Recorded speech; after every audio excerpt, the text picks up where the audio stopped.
So this is done, and it's proper solid, just with the epoxy glue. One thing I forgot to do was smooth off the epoxy inside.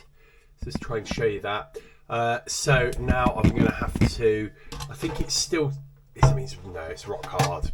I'm going to have to try and smooth that off somehow. That's a little bit annoying. This is the acid test. So this is getting the battery in. So there we go. Oh, I've done that backwards, but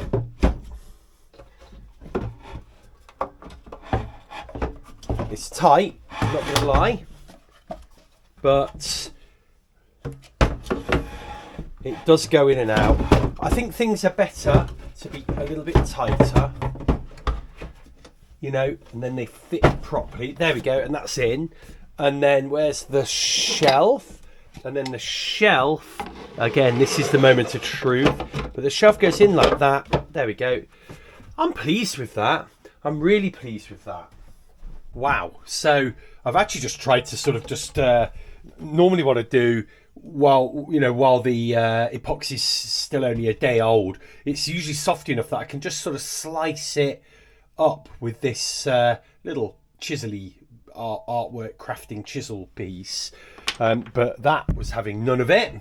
So I used one of my little these are like plastic files, but they weren't really good on epoxy, and it just is having none of it because of all the filler. I think this epoxy has hardened really hard.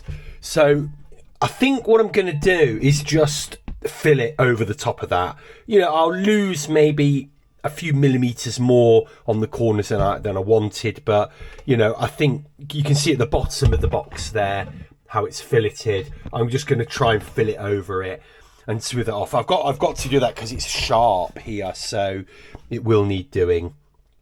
So I'm just running the little chisel over this fresh epoxy where it just drips a little bit.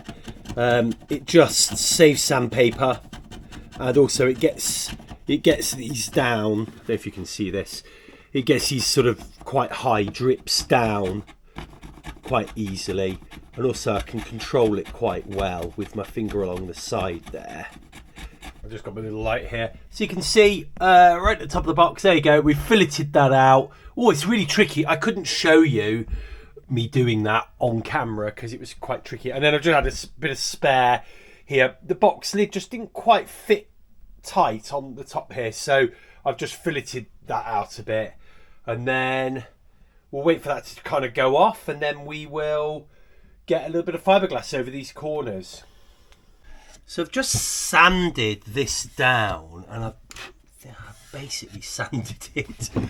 I've actually sanded it back down to the wood in places, so I'm gonna have to give this one more coat, but I'm only gonna give it a coat over these edges, so we're not going to get any drips. So yeah, unfortunately we're going to have to give that a coat, give it a little key up again, and then we'll be ready to put the gasket on there. So what I've done, I've just put like almost like 3/4 of a cup of the 404 filler in here. And the reason for that is I'm just not getting any joy with the thickness of the epoxy here. I keep sanding it down, and my lord, I think I've got a faulty set of brushes because these brushes, they're just losing bristles like you wouldn't believe. So I'm just hoping I can put a little bit of a thicker layer on here. The 404 should also just give the epoxy a little bit of a bit higher strength, you know, a bit of abrasive resistance as well. So we're just going to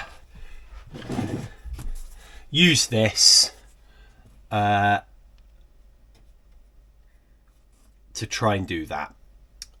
Get a little bit of this built up, because I think otherwise I'm going to need like 5 or 6 layers of normal epoxy.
Yeah. No.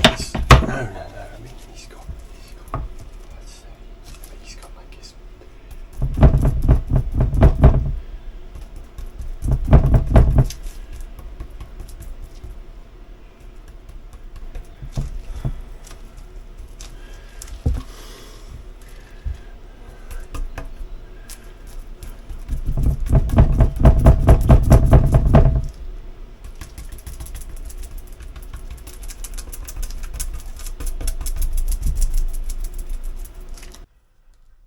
What we don't want is drips.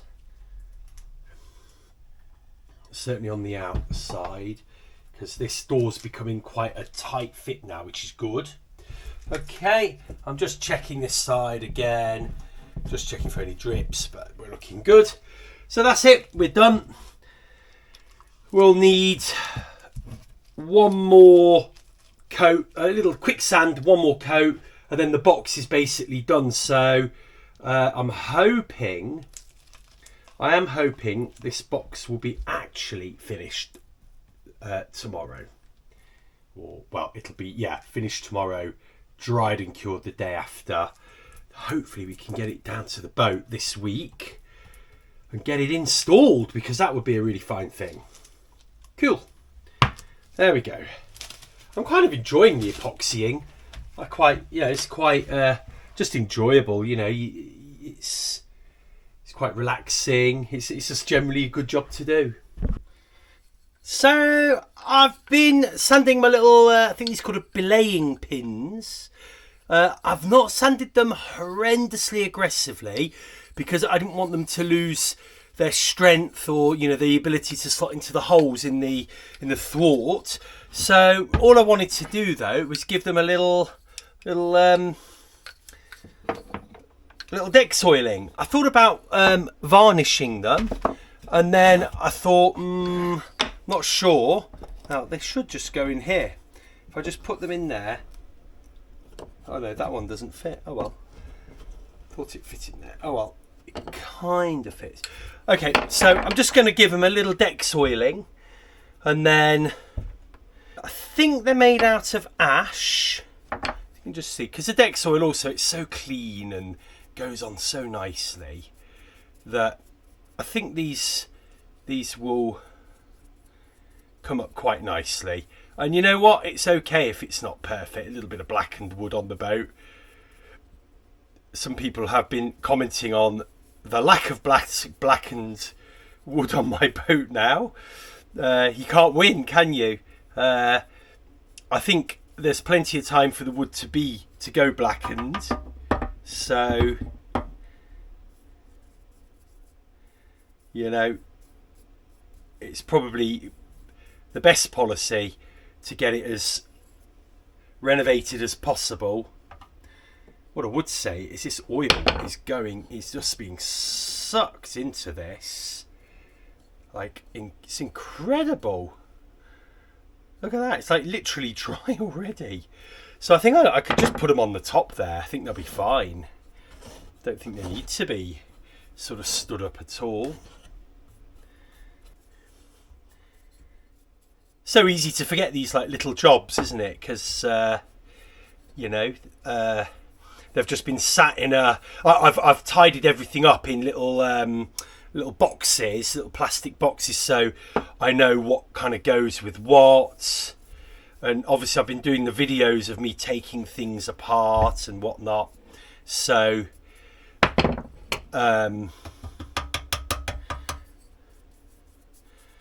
know how to put everything back, because the boat's obviously in pieces really, so I do need to know how everything goes back, especially which cleats go where, you know, lines, how they've been tied on, things like that. So I do love the smell of this oil as well. Reminds me of the good old days. So those of you that are old enough to remember when you played football or rugby, you used to put like linseed oil on your leather. Nowadays with the synthetics, you don't really need to do any of that, but it reminds me of doing that. There we go. I'm going to just pop this brush in the, I think acetone will do, or whatever that is I've got, paint thinners. Right, and we'll come back tomorrow, give them another coat.